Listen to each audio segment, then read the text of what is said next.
à toutes et à tous, j'espère que vous allez bien. Aujourd'hui pour cette nouvelle vidéo, on se retrouve pour le résumé des championnats d'Europe sur route 2020, tout simplement.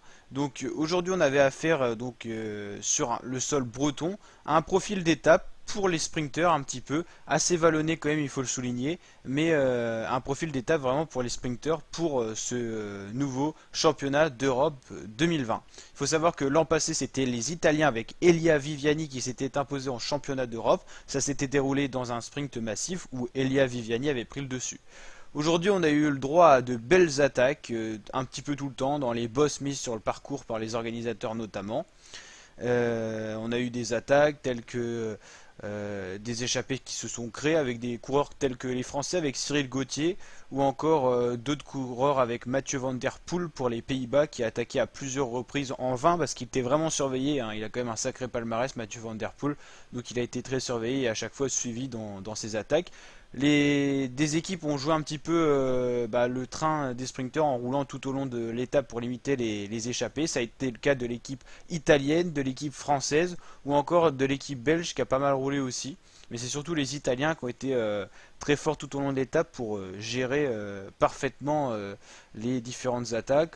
On a eu des petites nations telles que la Roumanie qui ont mis des coureurs à l'avant.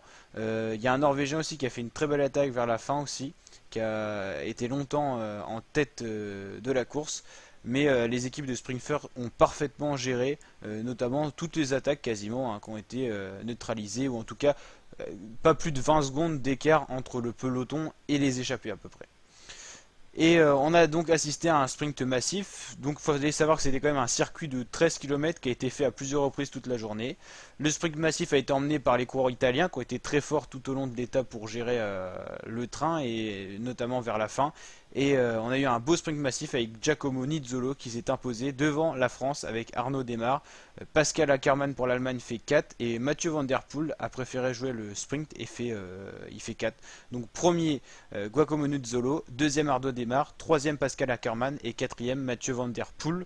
Donc voilà les résultats à l'issue d'un sprint massif où Nizzolo a été le plus rapide, lui qu'on avait vu pourtant dans l'étape calée dans certaines ascensions, mais c'était certainement pour préserver ses forces et aller s'imposer pour garder tout simplement pour l'Italie le maillot de champion d'Europe, ce qui a été bien fait. Viviani, Nizzolo, voilà la succession, et la France qui a jamais remporté ce championnat d'Europe d'ailleurs, qui prend la médaille d'argent avec Arnaud Démare. C'est également le cas au contre-la-montre où c'est Rémi Cavagna qui a pris la médaille d'argent derrière Stéphane Kung.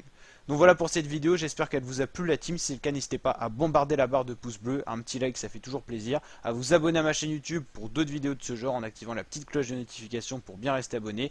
Et je vous dis à très bientôt pour de nouvelles vidéos et notamment le Tour de France qui arrive. On va vraiment envoyer du lourd, donc n'hésitez pas à vous abonner et être bien présent dès le début du Tour de France sur ma chaîne YouTube, conçu en intégralité. Allez, ciao la team!